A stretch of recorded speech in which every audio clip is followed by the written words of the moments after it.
Private नौकरी और सरकारी नौकरी, जी हाँ, यह दो नौकरी है जिसकी तलाश में सभी होते हैं। सरकारी नौकरी किसी के हाथ लग जाए तो उनके लिए जन्नत साबित हो जाती है।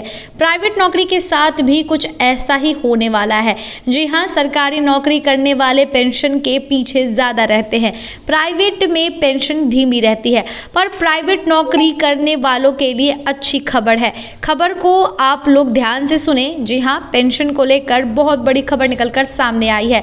तो चलिए हम आपको जानकारी देते हैं। इससे पहले नमस्कार, मैं शिवानी और आप देख रहे हैं हमारे साथ हिंद आवाज। अगर आप 10 साल तक प्राइवेट नौकरी भी कर लेते हैं तो पेंशन के हकदार हो जाइएगा। ईपीएफओ के नियमों के मुताबिक कोई भी कर्मचारी 10 साल नौकरी करने के बाद पेंशन पाने का हकदार हो जाता है। इस स्कीम का लाभ उठाने के लिए केवल एक शर्त है जिससे कर्मचारी को पूरा करना जरूरी होता है। दरअसल प्राइवेट सेक्टर में काम करने वाले लोगों की सैलरी का एक बड़ा हिस्सा पीएफ के तौर पर कटता है, जो हर महीने कर्मचारी के पीएफ अकाउंट में डिपॉजिट होता है। नियम के मुताबिक कर्मचारी की बेसिक सैलरी प्लस डीए का 12% हिस्सा हर महीने पीएफ अकाउंट में जमा होता है, जिसमें से कर्मचारी का पूरा हिस्सा ईपीएफ में जाता है, जबकि नियोक्ता का 8.33% हिस्सा कर्मचारी पेंशन योजना ईपीएस में जाता है और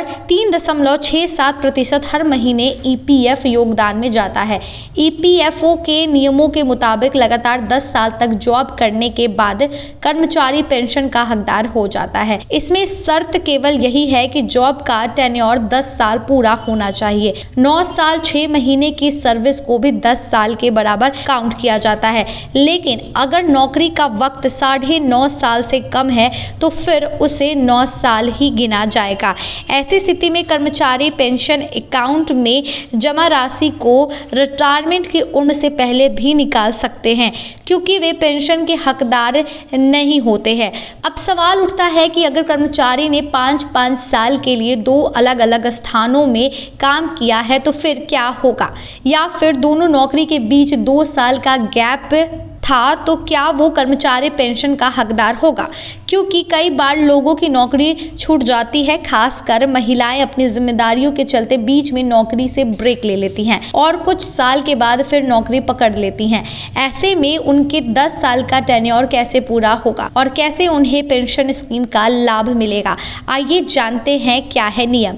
ईपीएफओ के मुताबिक जॉब में गैप के बावजूद सभी नौकरी को जोड़कर 10 साल का टेन्योर पूरा किया जा सकता है, लेकिन शर्त यह है कि हर नौकरी में कर्मचारी अपना यूएएन नंबर ना बदले, पुराने यूएएन नंबर ही जारी रखना होगा। यानी कुल 10 साल का टेन्योर सिंगल यूएएन पर पूरा होना चाहिए, क्योंकि अगर नौकरी बदलने से बाद भी यूएएन एक ही रहता है तो पीएफ खाते में जमा पूरा पैसा उसी यूएएन में दिखेगा।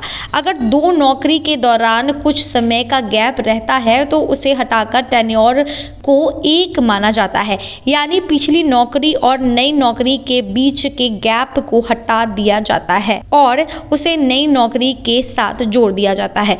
फिलहाल इस रिपोर्ट में इतना ही। बने रहे हमारे चैनल हिंद आवाज के साथ।